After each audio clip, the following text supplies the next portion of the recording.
ایک رات جب میں نشے میں دھت ہو کے چھوڑ جانے والے کی بے وفائی پر رو رہا تھا، تب مجھے ایک لڑکی کا میسج آیا۔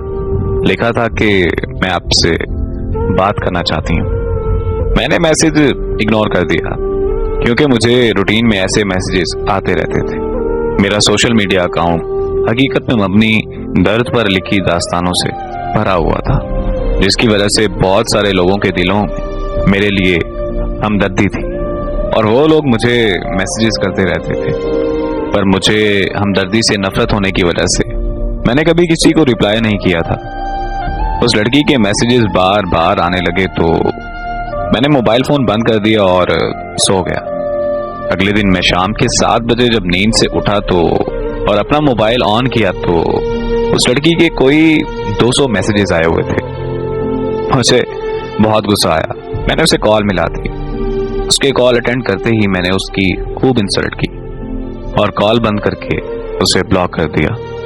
تھوڑی دیر میں ہی مجھے ایک اور رانگ نمبر سے کال آ گئی۔ میں نے اٹینڈ کی تو ایک لڑکی نے مجھے بھائی بولتے ہوئے کہا کہ میں نور کی بہن بات کر رہی ہوں۔ میں نے اس سے پوچھا کہ کون نور؟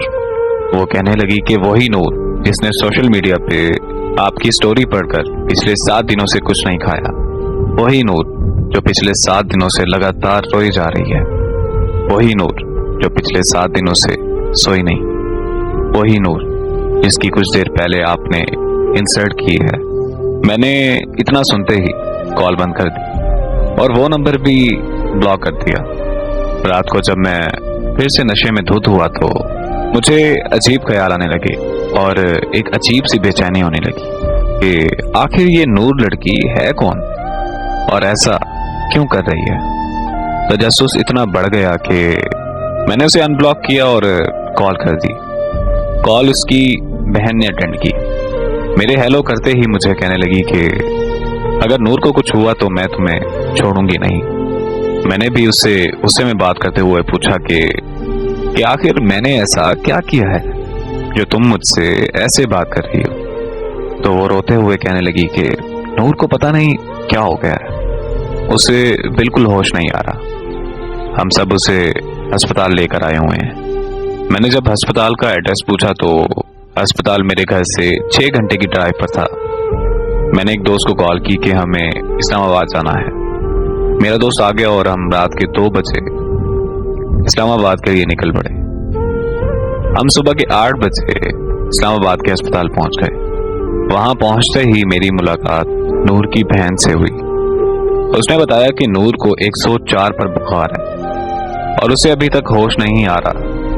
پھر اس کی بہن نے جو مجھے نور کے بارے میں بتایا وہ سن کر تو میں اپنے ہوش و حواس کھو بیٹھا تھا۔ آخر ایسا کیسے ممکن ہو سکتا ہے؟ نور کی بہن نے مجھے بتایا کہ ہمارے والدین ایک روڈ ایکسیڈنٹ میں مارے گئے تھے۔ نور کو ان کی موت کا صدمہ بہت گہرا لگا۔ ایک دن میں نور کو کھانا دینے کے لیے اس کے کمرے میں گئی اور اچانک سے نور مجھ پر چیخنے لگی۔ وہ کہنے لگی کہ یہاں سے چلی جاؤ اور مجھے مارنا شروع کر دیا۔ میں اور میرے ماموں نور کو ہسپتال لے گئے۔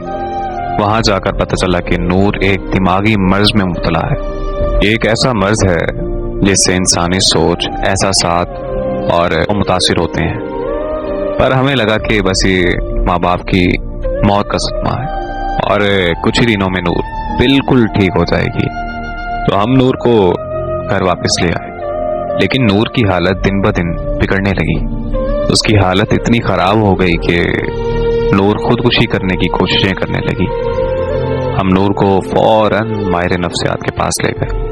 انہوں نے بتایا کہ دیگر امراض کی طرح اس مرض کا علاج بھی ادویات اور تھراپی سے کیا جا سکتا ہے، پر بنا علاج کے نور کی حالت دن بدن خراب ہوتی جائے گی۔ اگر مزید دیر ہو گئی تو نور کو پاگل خانے بھی بھیجنا پڑ سکتا ہے۔ تو ہم نے فوراً نور کا ٹریٹمنٹ شروع کروا دیا۔ 2 سال کے مشکل ترین وقت کے بعد نور بالکل ٹھیک ہو کر خوشحال زندگی گزارنے لگی۔ نور نے بہت سارے ناول بھی لکھے اور شعر و شاعری کا شوق بھی رکھتی ہے، پر جب سے نور نے آپ کی کہانی پڑھی ہے پر تب سے اس کو اس دماغی مرض کا دوبارہ اٹیک آنے لگا ہے۔ نور کی بہن کی بات مکمل ہوتے ہی مجھے خبر ملی کہ نور کو ہوش آ گیا ہے اور اس کی بہن نور کی طرف بھاگ گئی۔